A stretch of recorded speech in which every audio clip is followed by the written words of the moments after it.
হইল হলো যে ঘুমাই রইছো, কাজগুলা কে করব? তোমার মা ইয়া করবো না তোমার বাবা ইয়া করবো? হ্যাঁ, রান্নাটা কে বইব? অত বেলা হইছে হলো ঘুমাই রইছ মহারানী। আমার শরীরটা খুব খারাপ লাগতেছে মা, শরীরটা ভালো হইলে আমি সব কাজ কইরা নেব।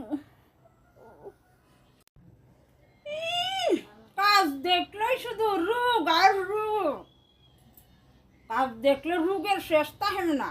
কাম শুননি কুনারের কাম শুননি।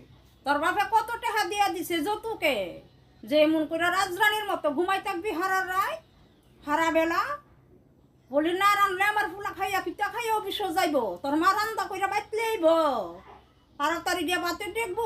শরীর ভালো না, শরীর ভালো হইলে কাম করবো। একটু ভালো করে কথা কইন, দুষ করলে আমি করছি, আর আমি তো কোনো দুষ করছি না। আমার শরীরটা ভালো লাগতেছে না, ওই লেগে আমি একটু শুয়ে রয়েছি। আপনি আমার মা বাবা তুললে কথা কোন কে লিগে? আর আমার মা বাবাকে এখানে রান্না করে লই আইব? আমার মা বাবাকে আমার বিয়ে দিছে, আমার রান্না করে লই আইন না খাওয়ানোর লেগে? সারাটা দিন এই সকাল থেকে আরম্ভ রাত্র 12 অবধি আমার কাজ শেষ না, তারপর আপনারা মন ভরাইতে পারি না।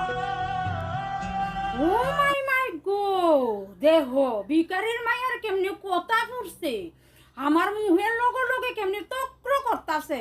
আজ গায়ক আমার ফুলা বাড়ি, আজগা তোমার হইব 1 সুট। যৌতুকের বেলায় একটি হাতে আমার নামে গন্ধ নাই, আবার এখানে বড় বড় কথা। আজগা তোর কথা বাই করুন, তোর চুলের মুড়ির দই আজ দেখ সুট হইবা। এখন উচিত কথা কয়েলাইছি তো, উচিত কথা কইলি না খুশি তো ফার কোন নামের ফুলারে কত আর অত্যাচার করবেন? হ্যাঁ, আপনার মতন শাশুড়ির কারণে অনেক বউরা আছে না সুখে শান্তিতে সংসার করতে পারে না, সংসার তাইরা ফালাই যা আর নাই তো মইরা যা। আপনার মতো কিছু কিছু শাশুড়ি লেগে আপনার ফুটের সুখটা সহ্য হয়, আর ফুটের বউয়ের সুখটা সহ্য হয় না। কোন অনেক সহ্য করছে আপনার অত্যাচার, আর সহ্য করতাম না। যত দেখি চুপ করে থাকতেছে আপনি আমার মাথা তুলতে পারতেছে, আর হইতো না।